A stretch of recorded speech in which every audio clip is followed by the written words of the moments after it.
Olá, pessoal. Então, vamos retornar? Olá, professor. Então, vamos lá para... Parece sexta-feira hoje, né? Parece. Né? Então, vamos lá. Então, vamos dar início, né, a segunda parte da aula de hoje, né? E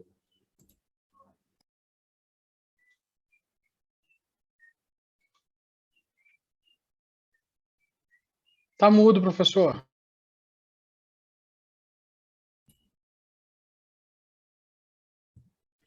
Ok, então eu vou compartilhar a tela novamente e voltar aonde nós estávamos. Só me confirma alguém se vocês estão vendo e ouvindo aí o slide. Ok, professor, estamos. Legal. Ok. Então, resumindo o que nós falamos, eu falei que era a parte mais chata do curso, né? Nós vimos o diagrama de fluxo de caixa e os três métodos principais de análise de viabilidade econômica. A TIR, o VPL e o payback. Esses três aqui já dá para brincar bastante, né? Para escolher alternativas, né? E vimos que dá para amarrar com os relatórios contábeis também. Agora eu vou colocar uma outra parte, que quem realmente mexe na prática, e eu acho que precisa saber disso, né? Então, olha aqui, vocês já ouviram falar em falhas na TIR, falhas na taxa interna de retorno? Eu, quando descobri isso, fiquei assustado, porque 98% dos livros de análise de projeto não falam, né? E eu comecei, achei que tinha descoberto o segredo, uma falha. Aí eu fui na Biblioteca da Fé, na década de 60, todos os livros falavam. Não sei por que os últimos não falam, né? Mas uma das falhas da taxa interna de retorno é isso. Ó. Quem tem uma HP financeira, uma calculadora financeira, eu peguei esse exemplo que é tradicional. Olha esse fluxo de caixa no tempo zero, T0. 100 negativo, no tempo 1, 230, e no tempo 2, 132 negativo, né? Se você colocar na calculadora, ó, no caso a 12C aqui, vai dar error 3, né? Isso aconteceu comigo e a maioria passa desapercebido. E aí, o que tem por detrás? É isso que está escrito aqui, ó, múltiplas taxas. Significa o seguinte, pessoal, você calcula a taxa de retorno, dá 10%. Pode ser que tenha uma segunda, ou uma terceira, ou uma quarta, ou quinta, pode ter uma resposta negativa. Então, quem garante que aquela que você está calculando é verdadeira? Então, não vamos entrar em detalhes aqui, mas saibam que existe isso. Está vendo esse desenho que eu fiz aqui enquanto estava no intervalo? Aqui é o eixo X, a tira é onde a curva cruza, né? Então, você vê, ela pode cruzar duas vezes, tá? E no caso aqui, ó, se você olhar esse diagrama de fluxo de caixa, ele tem duas inversões dos sinais, não tem? Ó, era negativo, aí inverteu a primeira vez para positivo e inverteu a segunda para negativo. Então, duas inversões de sinais. Aí tem um cara louco que descobriu que se tem duas inversões, pode ter até duas taxas internas de retorno. Tá bom? Então, tome cuidado com isso. O segundo ponto, esse aqui, eu vou ver se vocês compreendem sozinho, tá? Se vocês estiverem me ouvindo, preste atenção. Eu até perguntei aqui a questão, ó, qual o erro da TIR? Então, olha esse fluxo de caixa. Investe 1.000, 1.000.000, no primeiro período tem um lucro de 700, um caixa de 700, e no segundo um caixa de 600. Ó, bem simplesinho. Aí você calcula a taxa interna de retorno, dá 20%. Tá bom? Então, o que é a taxa interna de retorno? Se você pegar esses 700 e dividir por 1,20, pegar esses 600 e dividir por 1,20 duas vezes, somando tudo dá 1.000, tá bom? Então, o que é a taxa interna de retorno? É a taxa que faz com que os fluxos caminhem no tempo, o valor do dinheiro no tempo, não é isso que a gente escuta falar? Tá? E aí você calcula o VPL também aqui, ó, a mesma coisa, né? Agora eu pergunto, qual o erro, pessoal? Tem um vídeo depois, eu vou perguntar se vocês querem assistir em aula ou não, né? Aí vocês escolhem, né? Em casa, se assistir agora, já liquida. Se assistir em casa, é um compromisso, mas pode ver com calma, né? Quem tem interesse. O erro é o seguinte, pessoal. Quando é flechinha para baixo, é entrada ou saída de dinheiro? A saída. Saída. Obrigado. Saída. Então, esses dois fluxos intermediários são a entrada de dinheiro. Ou seja, é o lucro, é o caixa, se tem a depreciação não, você discute depois, mas não é um dinheiro que entrou na empresa, no projeto? Entrou, né? Então, qual é o erro da TIR? Ela pressupõe que todos os valores caminhem no tempo a ela mesma. Não deu uma TIR alta, 20%? Então, se você pegar esses 700 e jogar 20% um período, né, vai dar um valor, se você trazer aqui da 1.000, se pegar esse 1.000 e jogar para frente da 1.300, e assim sucessivamente. Agora, olha só, eu vou perguntar para vocês, sobrou 700 milhões no caixa daquele projeto, o que a empresa faz com esse dinheiro que está sobrando lá? E viu que é sobra líquida de investimento, porque se ela quisesse investir, tinha uma flechinha para baixo aqui, certo? Investiu em mais um prédio, mas não, é dinheiro que está sobrando. O que ela faz com esse dinheiro? Assim, na pior das hipóteses. Acho que aplica, não? Aplica. No mercado financeiro, de capitais, renda fixa, renda variável, vocês estão craque nisso, né? Existe alguma aplicação no mundo hoje que dá 20% de taxa real ao ano? Existe? Acho que nem no Brasil, né? Nas Ilhas Virgens Britânicas, professor? Só se for lá. Tá bom. Então, se for lá, tudo bem. Então, o erro da TIR, por exemplo, então a regra é o seguinte, quando você calcular um projeto e dá uma TIR assim, de 50%, 80%, tem TIR que dá 200%. Primeira conclusão que você tira, está errado. Está errado. Porque ela pressupõe que todas as sobras de dinheiro a empresa consegue aplicar, no caso aqui é 20%. No Brasil não consegue, taxa real. Tá? Então, essa TIR 20, ela não é 20, não sei, pode ser 18, 15, 13, né? Ela está errada, tá bom?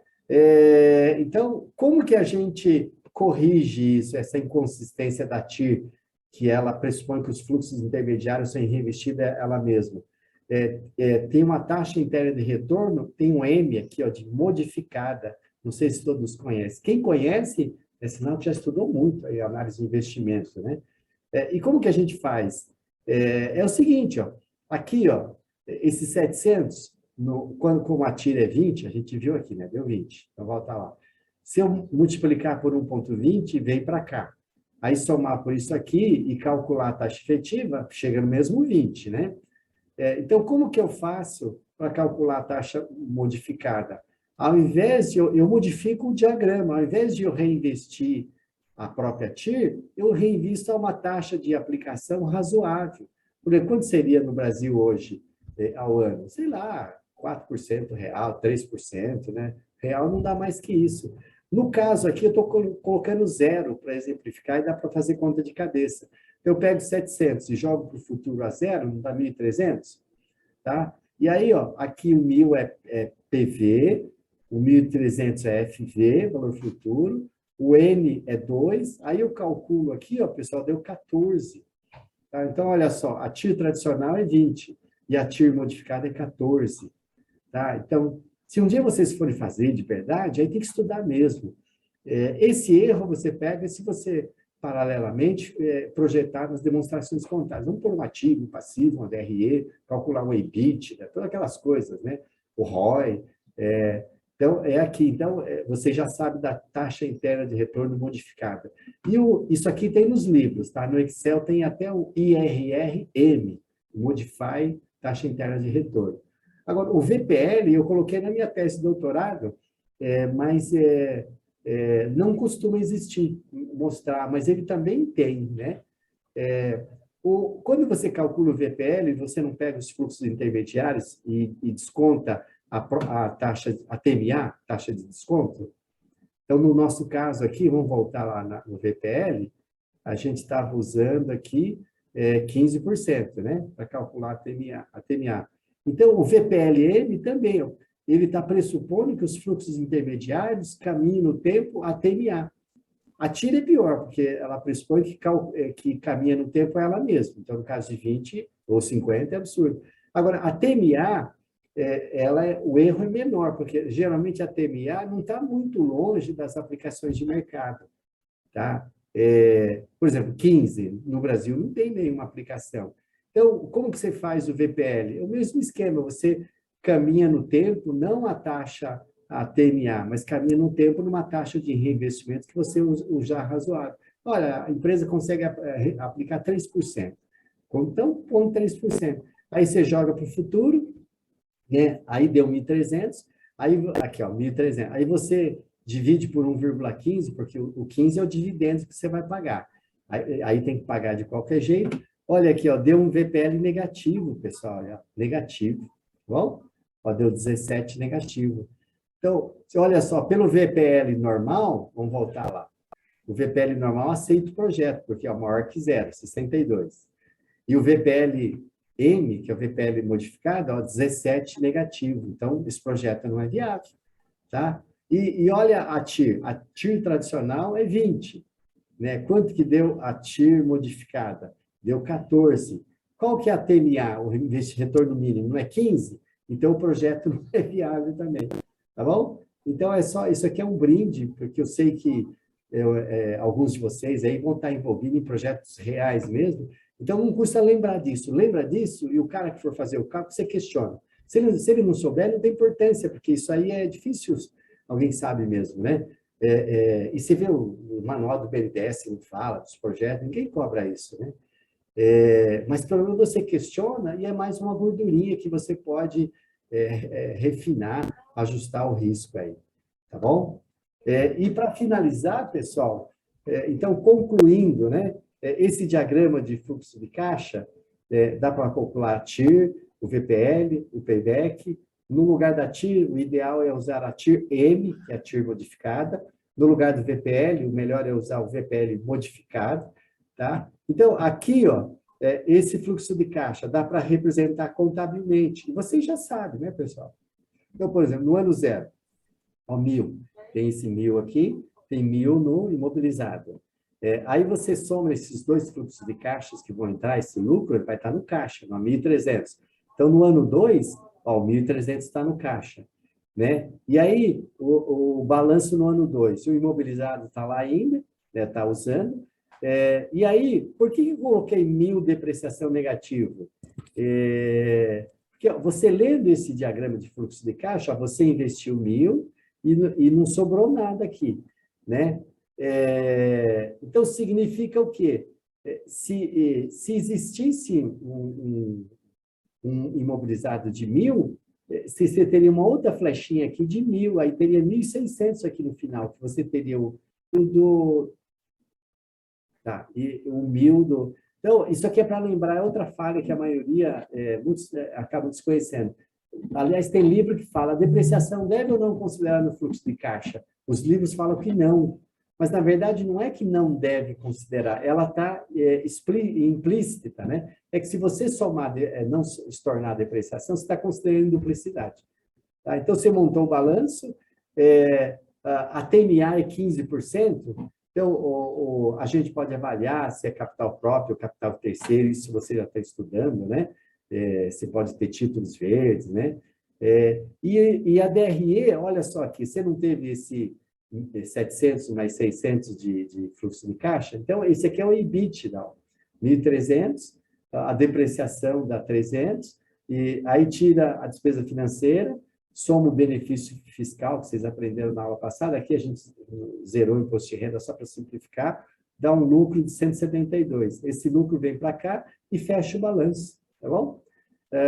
Então, é claro que essas duas aulas, a de ontem e a de hoje, é muito pouco, o ideal é fazer um curso inteiro só sobre isso com calma, porque o ideal é pôr a mão na massa, calcular para absorver melhor os conceitos, né? Mas a mensagem que eu gostaria que vocês ficassem é assim, quando vocês forem fazer uma análise de investimento, um projeto financeiro, não custa nada fazer o contábil também, tá? E aí, o ROI, ele é a mesma medida, mas não na TIR tradicional, na TIR M, que a TIR é meio falsa, né? Meio falha. E o EVA é o mesmo valor, não do VPL tradicional, do VPLM, tá bom? Quem quiser, tem artigo, tem no vídeo, tem com mais detalhes, vocês podem fazer com calma. E para fixar esses conceitos, um dia vocês têm que pegar um exercício desse e resolver sozinho. O que o professor falou? Está errado? Tem falha? Testa lá, né? E, finalmente, deixa eu ver aqui, isso. O último ponto, não sei se vocês ouviram falar, tem uma pergunta no quiz também, ó. O que é intersecção de Fisher? Nossa, isso aqui é legal, eu descobri por acaso também. Dava aula de matemática financeira há uns 20 anos, aí uma aluna chegou e falou, professor, eu fiz, como que eu faço para ver qual que é a melhor alternativa para renovar o contrato de uma assinatura de revista? E se eu faço pelo VPL da um e eu faço pela TIR da outro? Ele falou, você não teria que dar o mesmo resultado? Eu falei, sim, porque os dois são baseados em método de fluxo de caixa descontado. Eu respondi o que eu li a vida inteira nos livros, né? Aí eu fui lendo aquele livrinho velho lá da FEA, tem um negócio chamado intersecção de Fisher. Então, se você fizer um gráfico, e aqui no eixo X, o valor da TIR, e o eixo Y, o VPL, e vamos supor que você está comparando dois projetos, A e B, qual que é melhor, se só tem dinheiro para um. Quando cruzar, esse ponto é intersecção de Fisher. Então, olha só, por exemplo, ó, depois da intersecção, aqui, por exemplo, qual que é o projeto que tem o maior retorno? É o que está mais alto. No caso aqui é o B, certo? Né? É o B. Agora, se eu usar uma intersecção de Fisher, dá na taxa 9. Vamos supor que eu tenho um custo de capital, uma taxa de desconto, aqui para baixo, né? Qual que tem a melhor? Agora inverteu, você viu que o melhor é o A? Aqui é o A. Então, antes é o A. E aqui, o depois é o B. Então, isso chama-se intersecção de Fisher. Então, assim, se você fizer uma análise de projeto só com TIR, VPL, fluxo de caixa, tudo bem também, né? Pode usar o VPLN, mas se tiver um erro, dificilmente você pega, ninguém consegue checar. Agora, se você fizer paralelamente um balançozinho contábil, ativo, passivo, patrimônio, DRE, como o ativo tem que bater com o passivo, você vê o todo. Então, a chance de você enxergar coisas que esteja errando é maior, tá bom? E por último, pessoal, deixa eu ver aqui, já ultrapassamos, né? Os segredos da matemática.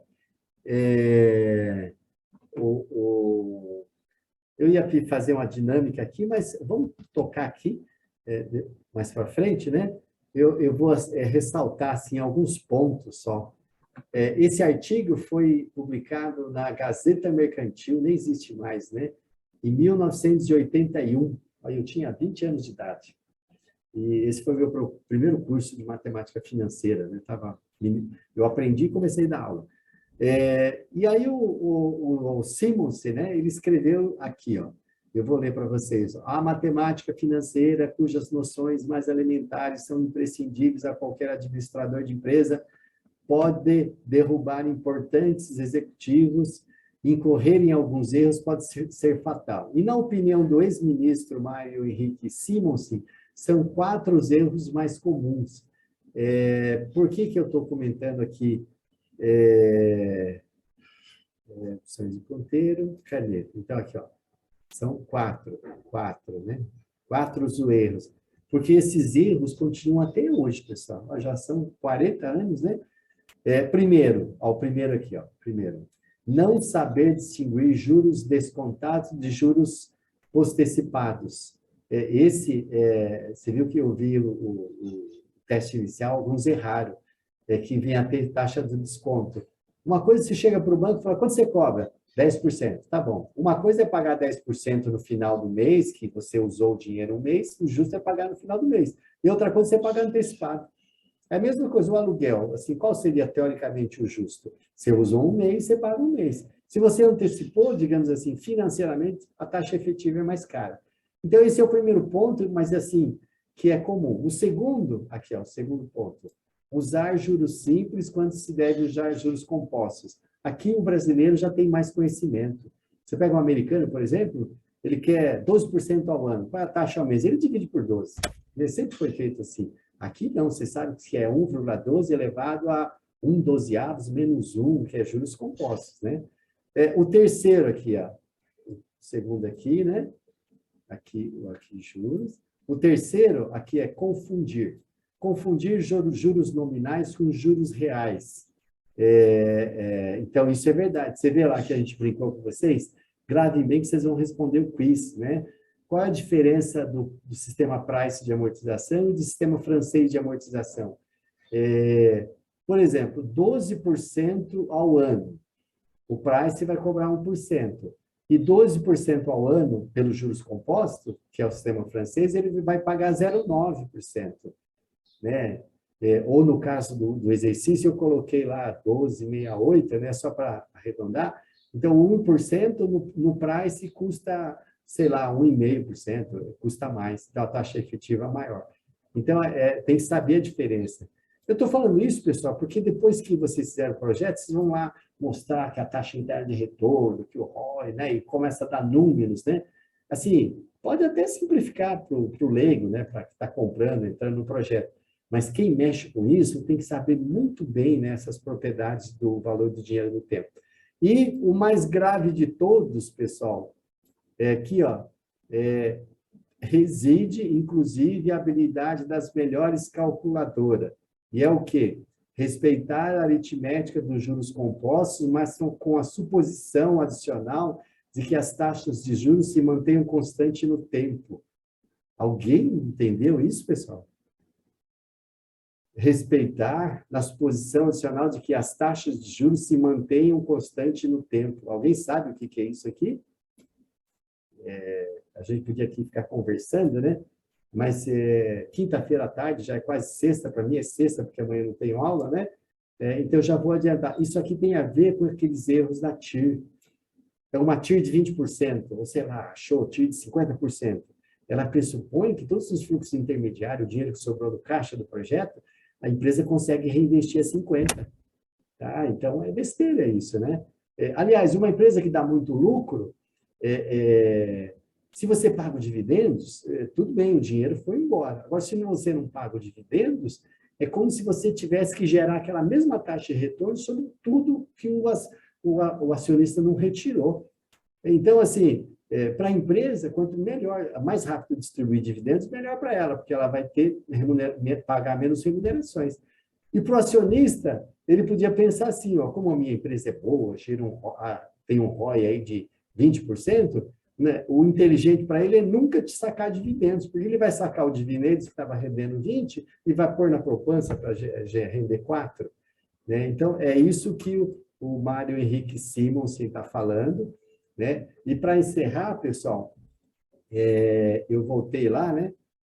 Olha aqui o resultado da média de vocês, né? Eu peguei aqui lá pelo sistema, deu 4,9. Pessoal, está acima da média, tá bom? Então, tem muitos de vocês que realmente trabalham, tem umas pegadinhas aí no teste, e tem aquelas últimas questões, a última principalmente, tem a ver com a regra, com a intersecção de Fischer, tem a ver com a suposição dos fluxos de caixa intermediário, né? Então, aqui e ali é pegadinha mesmo, só quem realmente dá aula e está estudando isso, tá? Então, eu acho que a gente já conseguiu rever tudo que tinha de importante de aspecto financeiro, e a próxima programação, se não me engano, agora é trabalho em grupo. É essa daqui. Esse daqui, pessoal, descartar. Então, a próxima etapa, ó, a gente atrasou só um pouquinho, atrasamos 10 minutos. Pessoal, o que eu iria fazer com vocês agora, tem um vídeo, no vídeo a gente é mais objetivo, né, dá uns 25 minutos aqui, que, digamos assim, explica em mais detalhe tudo que a gente viu até agora, dessa parte de taxa, de TIR, de ROI, do VPL, da intersecção de Fischer, né? Então, eu pergunto para vocês, a gente pode gastar mais uns 25 minutos aí nesse vídeo, ou se não, a gente entra já para o intervalo, não, para o trabalho, né? Reunião em grupo, e aí ganha uns 15 minutos, uns 15, 20 minutos no final da aula para vocês responderem o quiz. Então, me fale o que vocês querem fazer, por favor. Eu gostaria de assistir o vídeo, professor, para ver se eu Então, consigo aclarar algumas dúvidas. É bom, porque já está aqui, né? Se deixar para fazer em casa, às vezes até achar um ponto, né? Então, eu vou colocar o vídeo E aí nós vamos assistir o vídeo, tá? Sim.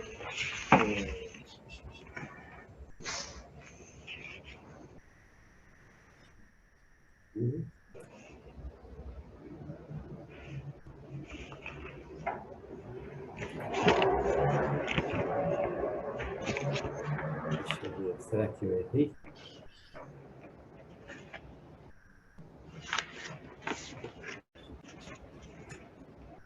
Depois eu corrijo, cara. E eu tenho que compartilhar a tela, né?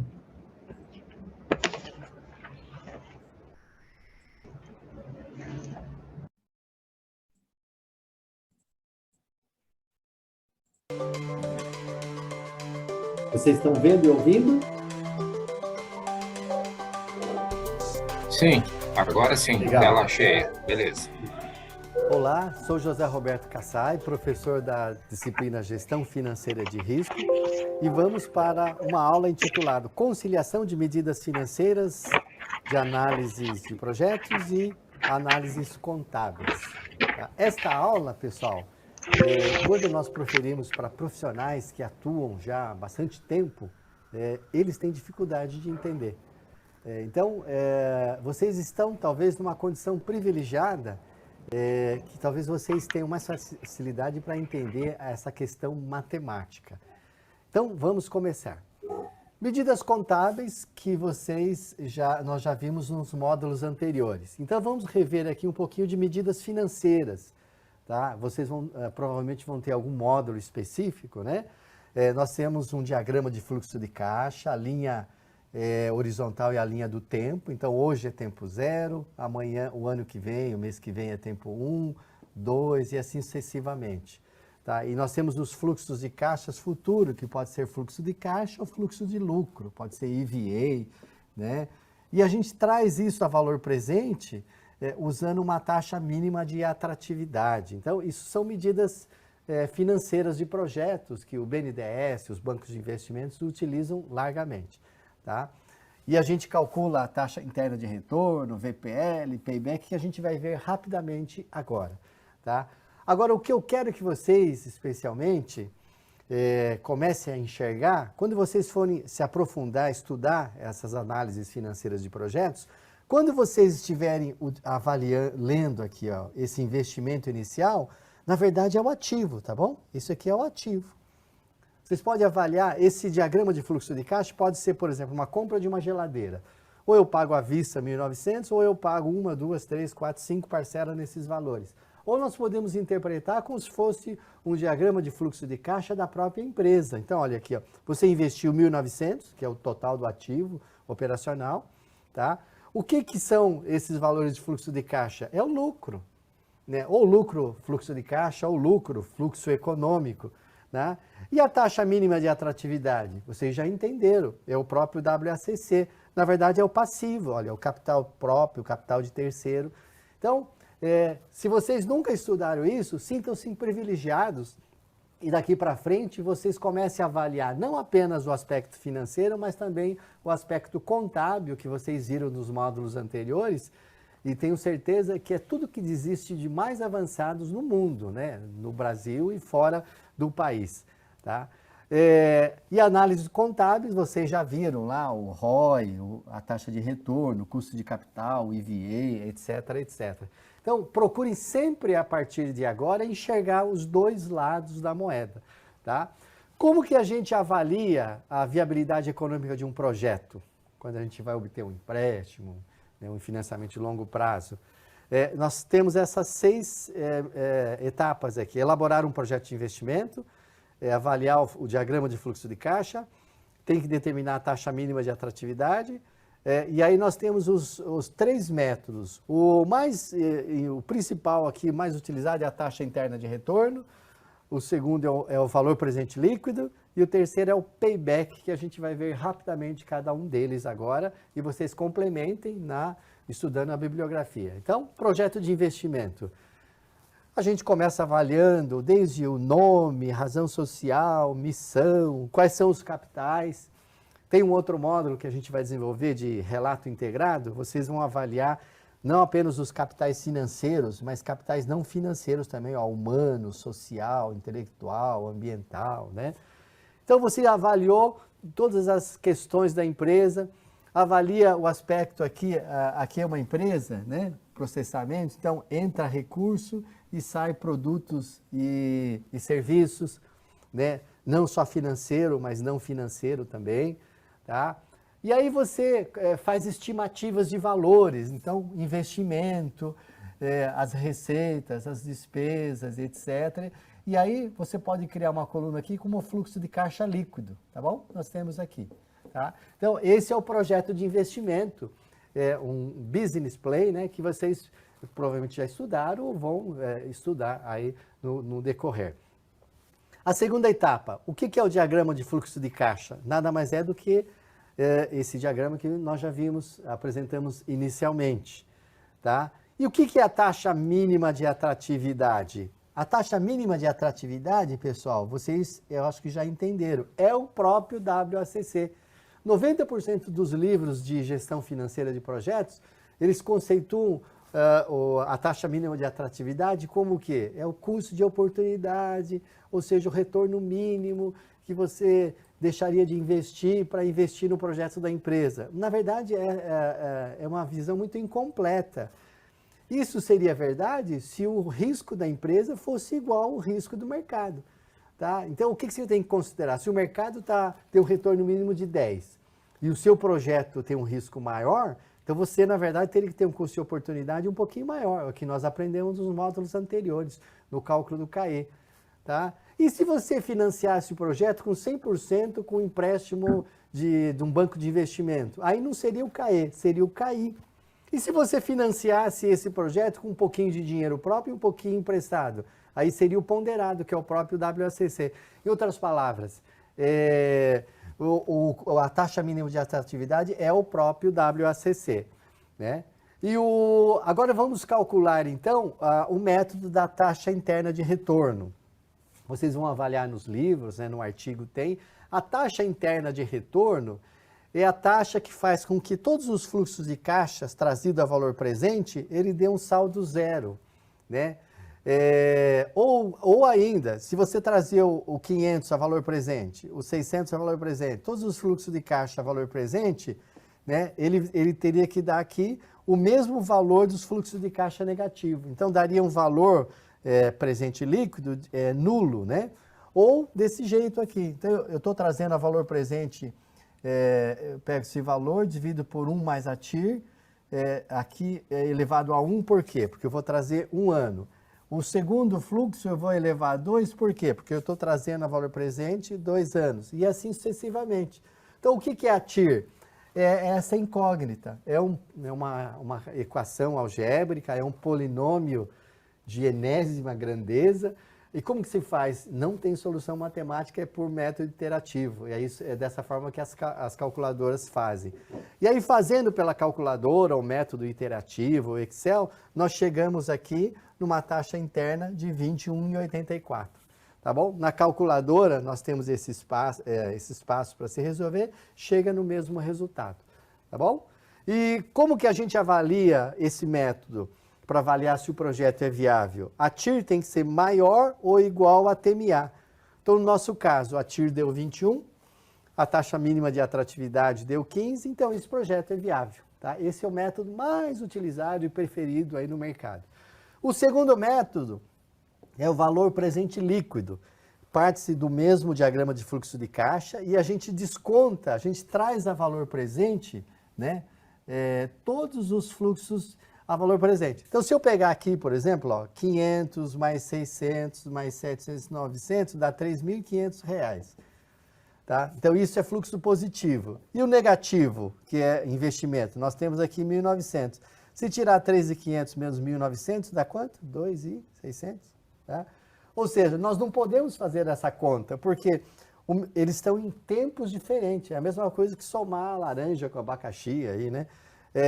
Esse aqui está em valores no futuro e aqui está valor presente. Então, para a gente avaliar esse fluxo, esse valor líquido, nós teríamos que trazer a valor presente. Como que traz a valor presente? Pela fórmula de juros compostos, Então, fluxo 1, você traz, no caso aqui nós estamos usando a taxa de atratividade, ou seja, a empresa custa para existir a taxa mínima de atratividade, ou WACC. Então, a gente está descontando todos os fluxos, né? E depois desconta do 1.900, nós chegamos aqui em 353. Tá? Então, esse é o valor presente líquido. Na calculadora, aqui tem os passos também, né? É só colocar a taxa no I e chama na calculadora em inglês aqui NPV, né? O net valor presente. Tá? E chega no mesmo valor.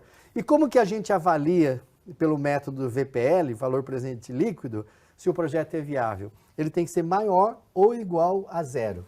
Tá bom? Então, ou seja, você traz a valor presente, paga o 15, que é o retorno mínimo, ele teria que ser maior que zero. No caso aqui, sobrou 353 mil, milhões, né? Então, esse projeto pode ser entendido como viável, ok? O terceiro método, que é utilizado também na bibliografia de análise de projeto, pessoal, é o payback. Aqui a gente poderia entender como se fosse um lucro mineiro, né? A gente sempre usa essa história aqui, foi um aluno que contou, né? Então, essa empresa investiu em 1.900, aí no primeiro ano deu um lucro de 500. Aí você pergunta para o fazendeiro, para o mineiro, e falou assim, escuta, quanto você deu lucro? Ele vai falar, não, deu prejuízo. Está com prejuízo de quanto? 1.400. Ou seja, você investiu 1.000, teve um lucro no primeiro ano de 500, falta recuperar 1.400. Tu falou, estou no prejuízo. E no segundo ano, recuperou 600, ainda falta 800. E no terceiro, recuperou mais 700, falta 100. Então, quando que ocorreu a recuperação do investimento, ou payback, né, o prazo de recuperação? Foi no primeiro, segundo, terceiro, no quarto ano aqui, nesse quarto, entre o terceiro e quarto ano. Tá? Faltava recuperar 100. Como recuperou 800, então nós chegamos aqui em 3,13 anos. Tá bom? É só fazer uma regrinha de 3. Isso que é o payback. Na bibliografia, vocês vão verificar não só o payback original, o payback descontado, o payback taxa interna, etc. Tem um payback que a gente usa logaritmo, né? Mas eu, particularmente, eu prefiro usar o payback original, que apesar de ele cometer essas falhas de somar valores diferentes, de valor do dinheiro no tempo de diferente, na verdade, eu não uso ele como método para decidir investimento, eu uso ele como um método complementar aos demais métodos, ok? E o payback não tem um número ideal, mas assim, quanto menor, melhor. Se você estiver avaliando 2 projetos, e eles têm, por exemplo, taxas internas de retorno parecidas, ou VPL parecidos, só que um recupera em 3 anos e o outro recupera em 2, qual que você prefere? O 2. Mesmo que economicamente eles tenham a mesma rentabilidade, tá bom? Então, resumindo, como que a gente analisa, né, a viabilidade econômica de um projeto? A TMA, vocês já entenderam então aqui que é o próprio WACC, tá? A TIR, no caso aqui, deu 21, é maior do que a TMA, então o projeto é viável, tá? Eu poderia me dar por tranquilo aqui. E se eu usar o método VPL? Deu 353, ele é maior do que zero, então é viável também. E o payback, nós chegamos aqui em 3,1 anos, então ele é viável também. É assim que vocês podem fazer projetos de viabilidade econômica, né, de investimentos, né? Pode ser uma compra de uma máquina, compra de uma geladeira, lançamento de um produto novo, ou até o projeto de uma própria empresa.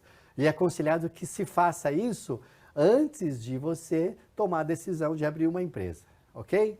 Tá bom? Agora, o que nós vamos abordar agora, discutimos bastante aí com o professor José Rubens, são alguns aspectos avançados que eu tenho certeza que mesmo pessoas que já trabalham na área há décadas, talvez passem desapercebidos, né? Uma delas aqui, vou passar rapidamente, vocês complementem na leitura, são as inconsistências da taxa interna de retorno, que tem a ver com a taxa de reinvestimento e raízes múltiplas. Eu vou explicar o que é isso, tá? Vamos imaginar esse diagrama. Você abriu uma empresa, né, investiu 1.000, no primeiro ano você teve um lucro de 700, um caixa de 700, e no segundo, 600, tá? Como que a gente avalia a taxa interna de retorno, né? a taxa interna de retorno deu 20%. Tá bom? Ok, né? 20% é uma taxa por si só alta, né? Superior à Selic, aplicações financeiras, Bovespa, né?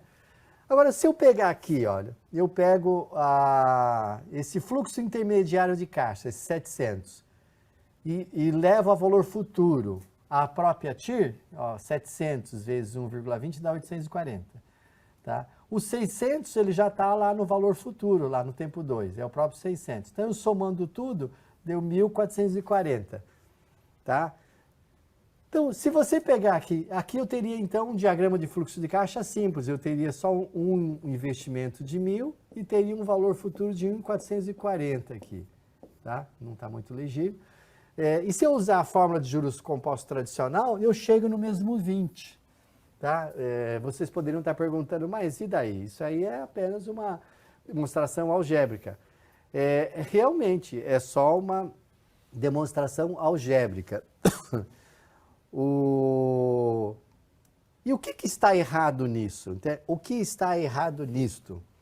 O que está errado é que a TIR pressupõe que todos os fluxos intermediários são reinvestidos a ela mesma. Esse é o pecado que mesmo profissionais que trabalham já com projetos há muito tempo, às vezes deixam passar desapercebido. Olha o seguinte, pessoal, o que é esse 700? Ele é um fluxo de caixa positivo. Tá? Se eu perguntasse para vocês, vou perguntar para o professor José Rubens, isso aqui é um dinheiro que está sobrando ou está faltando na empresa nesse ano? É um dinheiro que está sobrando, é um lucro. Óbvio, tá? E aí vocês poderiam continuar falando, e daí? Estamos na mesma. Agora, olha o seguinte, o que uma empresa faz com o dinheiro que está sobrando?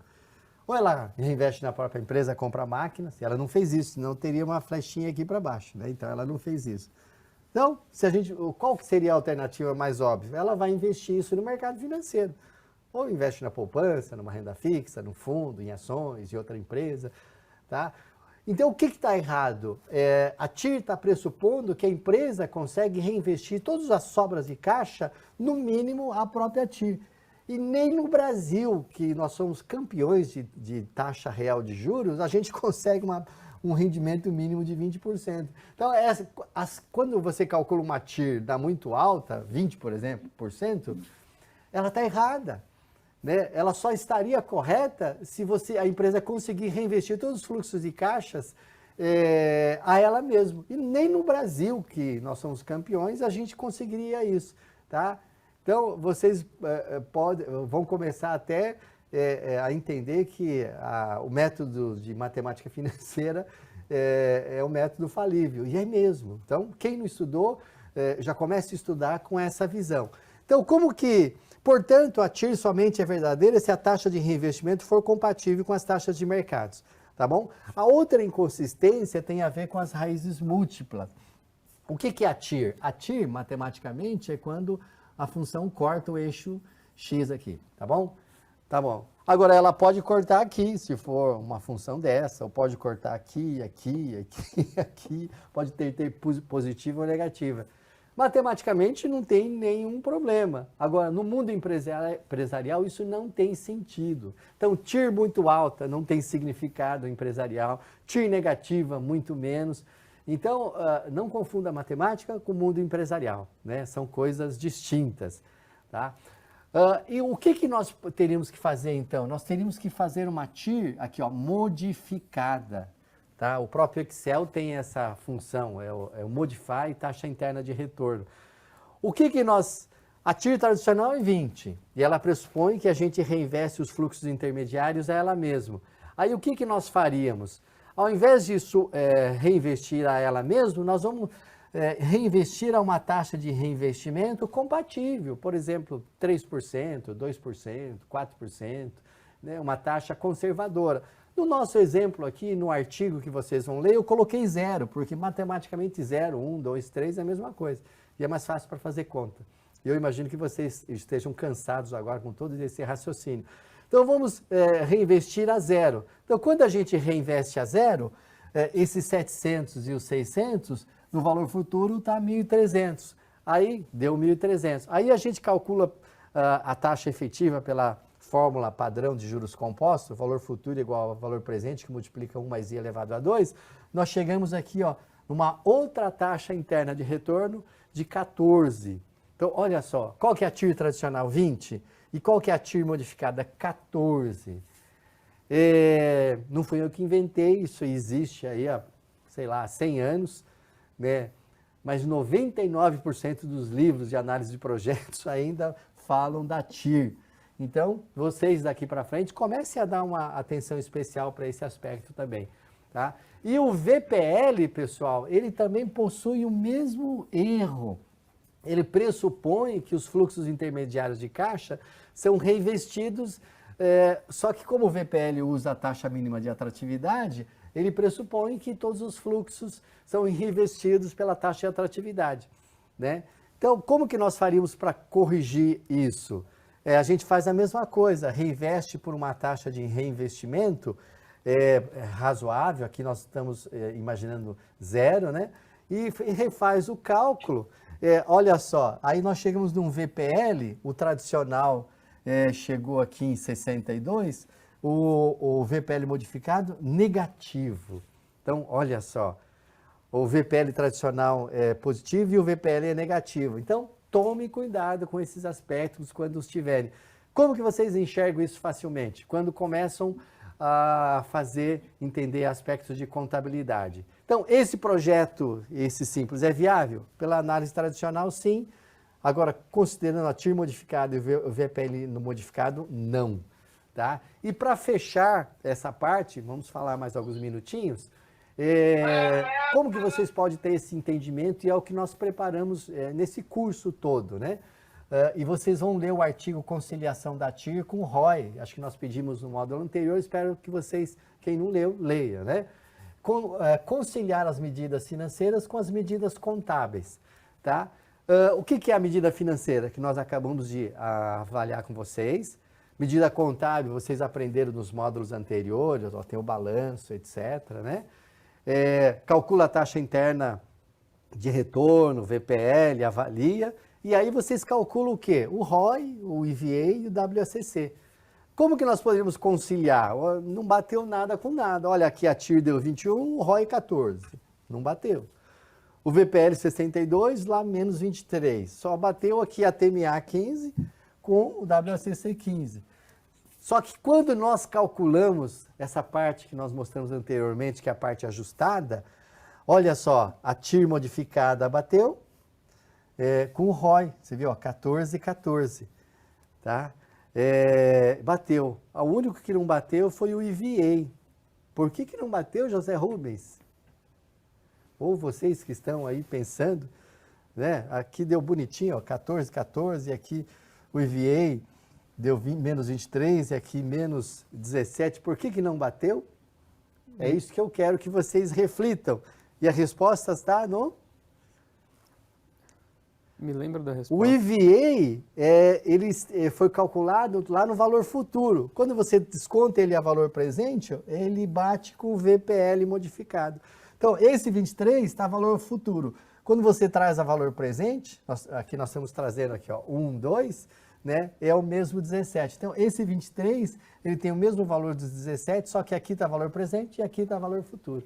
Tá? Então, vocês se deliciem com esse artigo que nós preparamos, aliás, foi minha tese de doutorado, né, com bastante carinho, e eu tenho certeza que daqui para frente vocês nunca mais vão fazer uma análise de projeto de forma irresponsável. Tá? Só passando rapidamente, observe isso também, que é outra coisa que as pessoas não avaliam.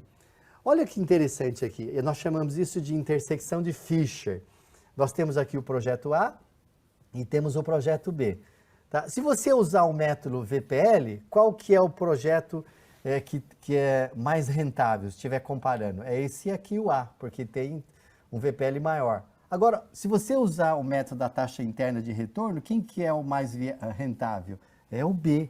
Né? Isso pode acontecer? Pode, pessoal. Infelizmente, mais de 90% dos livros de matemática financeira esquecem de falar sobre isso. Isso aqui chama-se o quê? Intersecção de Fisher. Então, estude com carinho, né? E para para analisar um projeto, vocês teriam que ter condições de entender assim profundamente essas questões matemáticas, tá bom? E finalizando o módulo, né? José Rubens? Recomendamos de novo que vocês façam o quiz final, que vai ser no final do próximo módulo. Releiam a bibliografia indicada e continuem estudando. Tá? Então, muito obrigado. Aproveitem bastante.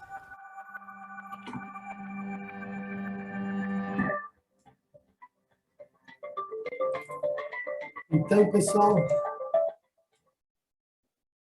a aula é melhor ao vivo ou no vídeo? O senhor quer sinceridade? No vídeo. O vídeo ajuda bastante, viu? Tá certo. É verdade. Fazia tempo que eu não ouvia. E esse vídeo a gente preparou lá na TV Cultura, lá na Univesp, lá da Universidade Pública. Esse é o tipo de coisa que seria introdutório para a aula que a gente teve, você entendeu? Porque ele traz alguns conceitos, algumas lógicas de uma forma mais espaçada no tempo, onde você consegue apreender a lógica da coisa, o feeling, né? É verdade. Essa aula, por exemplo, demoraria umas 3 horas só expondo. Aí nós tivemos que trabalhar para fazer o vídeo em 20 e poucos minutos, e aí o pessoal orientando, tira essa palavra, corta, meu filho ajudou, né? Mas está aí, na bibliografia tem o texto, né? E todo esse material está nesse livro aqui, Contabilidade Ambiental, Relato Integrado de Sustentabilidade. Não precisa comprar, eu estou disponibilizando uma parte aí. E assim, finanças para pessoas leigas e sustentabilidade para quem já é de finanças. Tá? Professor, aquele artigo que você menciona no vídeo também está disponível no nosso material complementar? Também está disponível. Tem no livro e está na complementar, eu coloquei os artigos. Quando eu achei link na internet, eu coloquei também. E pelo horário, pessoal, a gente faria uma reunião de grupo, né? Agora, eu sugiro a gente fazer o seguinte, não ter reunião de grupo, até porque o assunto que vocês discutiriam no projeto é o mesmo da aula passada, de ontem.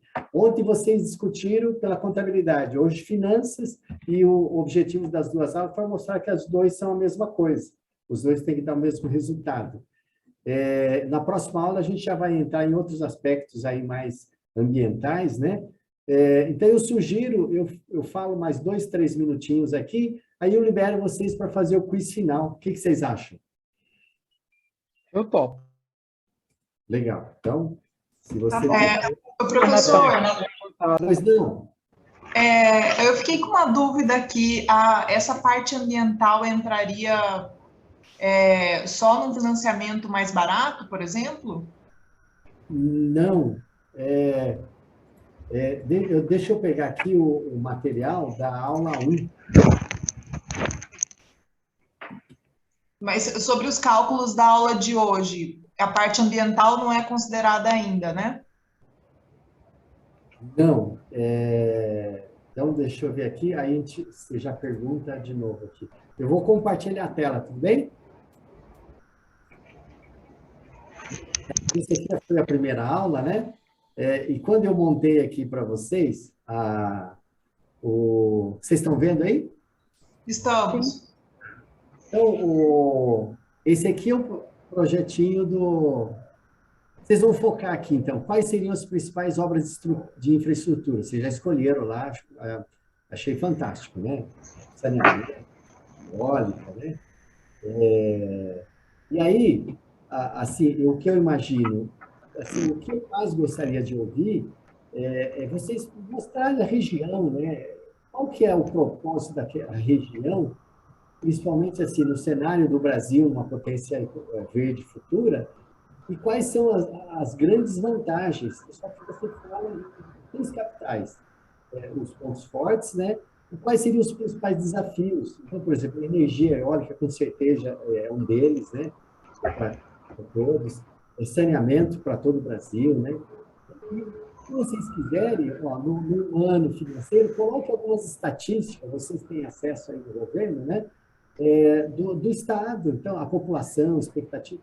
Imagine isso, olha, eu quero transformar aquela região no melhor lugar para se viver do mundo. E o Brasil tem condições, né? Ressalvado algumas dificuldades que nós temos, mas nós temos o meio ambiente, etc. Então, assim, a primeira parte e aí você define bem o projeto. E aí vocês vão definir aqui a descrição do projeto, a vida útil, a estimativa de valor, que vocês já estão chegando, né? O objetivo da aula de hoje era chegar num valor. As formas de financiamento, cada um já mostrou mais ou menos, né? A maioria vai usar mais capital de terceiro para fazer a alavancagem. E aí, ó, quando eu coloquei ROI, depois dessa terceira aula, você já tem noção do que é viável, né?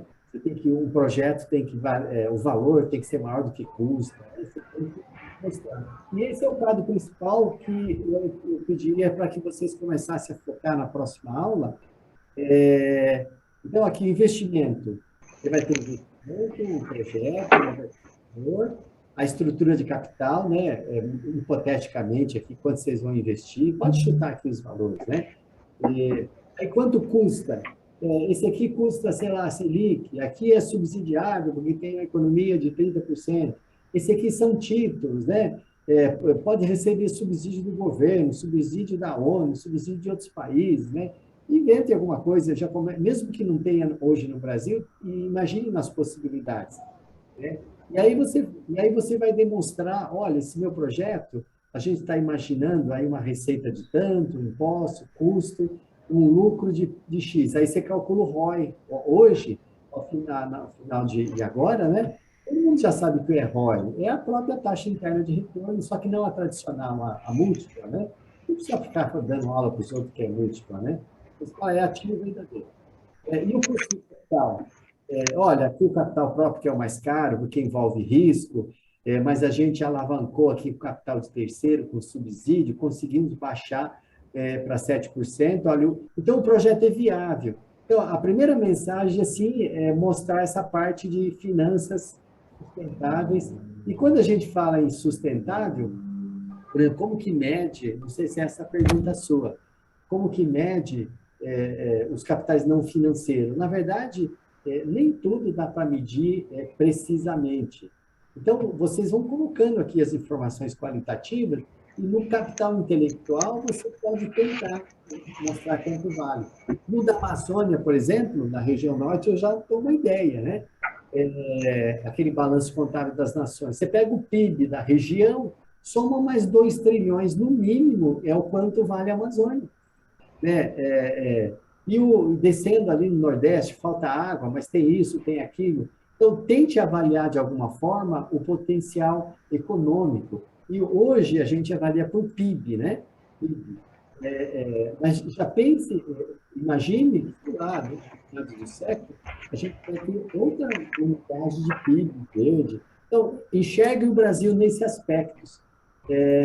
Então, assim, na parte financeira, esse quadro aqui que a gente apresentou na primeira aula. Eu acredito que a visão que vocês têm agora é melhor. E aí pode conversar comigo nas próximas reuniões do grupo. Eu vou entrar em todas as salas, tiver dúvida, eu ajudo, né? Não vai precisar fazer conta, mas a gente vai mostrar coerência. E trabalhe bastante nesses aspectos, né? Para mostrar aqui, mostra o que tem de bom na região. E vocês que têm essa visão aí, privilegiada, acho que melhor do que a do cidadão aqui fora, né? Então, no nosso caso, por exemplo, que a nossa ideia é fazer produção de hidrogênio verde, né? Seria o potencial sustentável, seria o potencial do Brasil, que a gente pegou do Grupo Brasil, de produção de hidrogênio verde. Certo.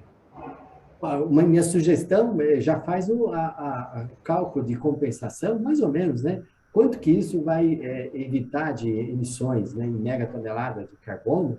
Já tem o valor lá, o custo de captura, avalia de alguma forma. Nós temos aqui mais tantos bilhões que vai gerar de economia. Então, coloca isso também. Então, a questão de valoração é assim, muita gente tem a ilusão de que dá para medir tudo de facilidade, mas na verdade não é isso, né? Se estiver faltando água no mundo, a água vai extrapolar.